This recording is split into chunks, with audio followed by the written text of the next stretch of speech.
ఎల్లకాలం రాష్ట్రంలో ఏ పార్టీ అధికారంలో ఉండదు. మళ్ళీ మేము అధికారంలోకి వస్తాము.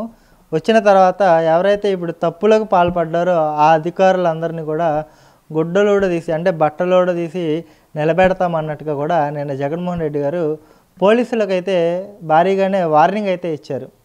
అయితే ప్రభుత్వాలు వస్తూ ఉంటాయి పోతూ ఉంటాయి. అయితే ఇందులో నిజంగా ఉన్నతాధికారులు కానివ్వండి పోలీసుల పాత్ర ఎంత మేరకు ఉంటుంది, నిజంగా జగన్మోహన్ రెడ్డి గారు పోలీసుల్ని ఆ విధంగా విమర్శించడం అనేది కరెక్టా కాదా అనే అంశానికి సంబంధించి జనసేన నాయకులు బాడిత శంకర్ గారితో మాట్లాడి తెలుసుకునే ప్రయత్నం చేద్దాం.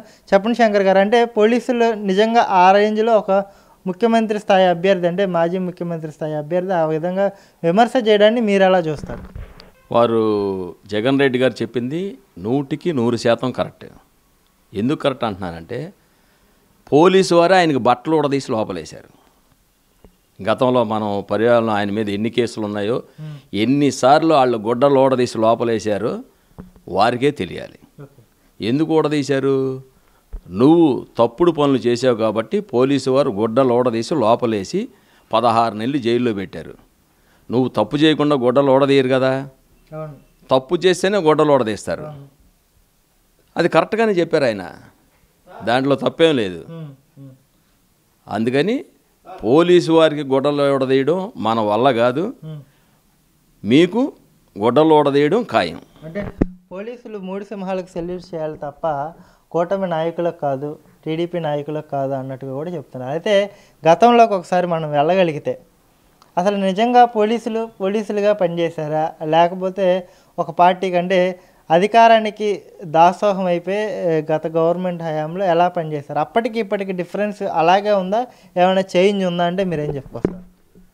ఇప్పుడు నేను పోసాని మురళి గారి మీద కేసు పెట్టి దరిదాపు 2 నెలలు అవుతుంది. వారే మీడియాకు వచ్చి తప్పు అయిపోయింది, నేను తప్పు చేశానని ఒప్పుకున్నారు. ఎవరో పోసాని మురళి. ఈ రోజు వరకు పోలీసు వారు అరెస్ట్ చేయలే. ఈ రోజు వరకు 41 నోటీస్ కూడా ఇచ్చారు. మరి దాన్ని మేము ఎలా పరిగణించాలి? మేము అధికారంలో ఉన్నాం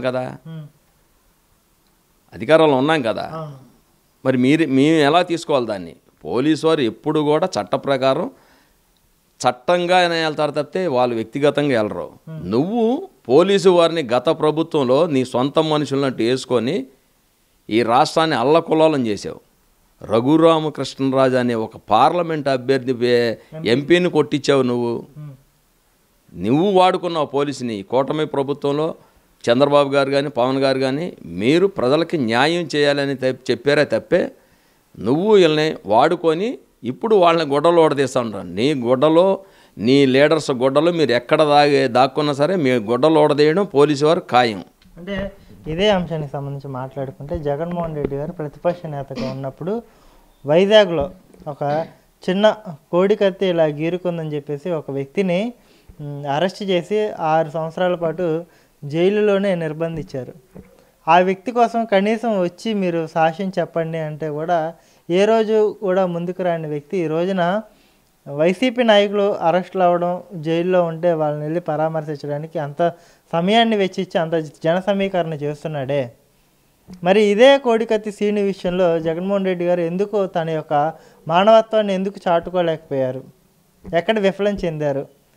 ఆ విషయంలో ప్రెస్ మీట్లు పెట్టి తప్పు జరిగింది, తనని నేను వదిలేస్తున్నానని క్షమిస్తున్నానని ఎందుకు అతను ప్రశ్నించలేకపోయారు?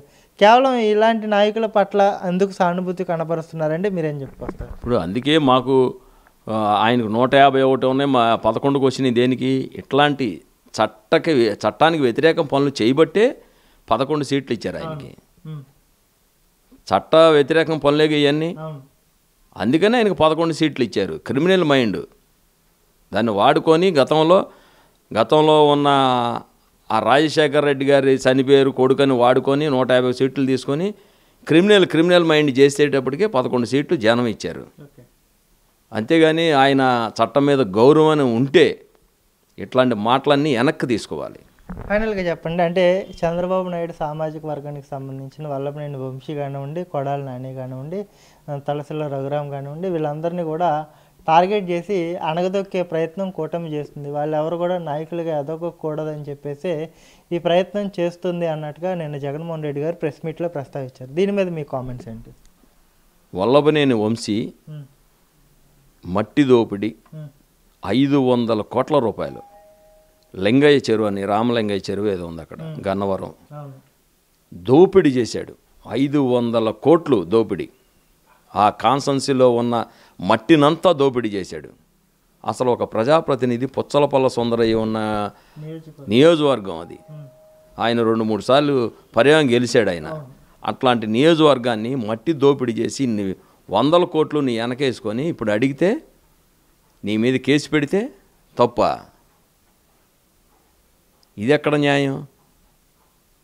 అందుకని ఎవరైతే చట్ట వ్యతిరేక పనులు చేశారో వాళ్ళందరూ కూడా, వైకాపా లీడర్లు ఎవరైనా సరే, ఈ కూటమి ప్రభుత్వం ఖచ్చితంగా చర్యలు తీసుకుంటుంది, చట్ట ప్రకారం వెళ్తుంది. అంటే కావాలని కక్ష సాధింపు చర్యల భాగంగా కూటమి నాయకులు, కూటమి ప్రభుత్వం వ్యవహరిస్తున్నట్టుగా మీకు అనిపించట్లేదా? ఎందుకు పారిపోయారు మరి వీళ్ళు? తప్పు చేయకపోతే ఊళ్ళు వదిలి ఎందుకు పారిపోయారు? ఇక్కడే ఉండొచ్చు కదా, చాలామంది ఉన్నారుగా తప్పు చేయని వాళ్ళు. ఎందుకు పారిపోయారు? ఈయన తప్పు చేసినోడు అల్లా కూడా పారిపోయారు. పట్టుకుంటాలా లేదా అని ఒకసారి రావడం వెళ్ళిపోవడం.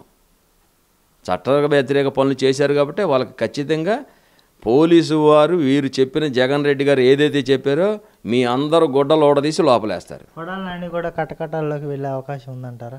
తప్పు చేస్తే ఎవడైనా, కొడాలి నాని ఏంటి, పేరు నాని ఏంటి, ఎవరైనా సరే తప్పు చేస్తే ఎవరైనా ఉంటారు. తప్పు చేస్తే ఎవరైనా ఉంటారు. రైస్ దోపిడీ చేశాడు కదా, ఆయన ఎందుకు లేడు? ఆయన ఉన్నాడుగా. వీళ్ళందరినీ కూడా ఇదే ప్రభుత్వం, ఇదే పోలీసులు గుడ్డలు ఇవ్వడదీసి మిమ్మల్ని లోపలేయడం ఖాయం. పక్కా తప్పు చేశారు కాబట్టి.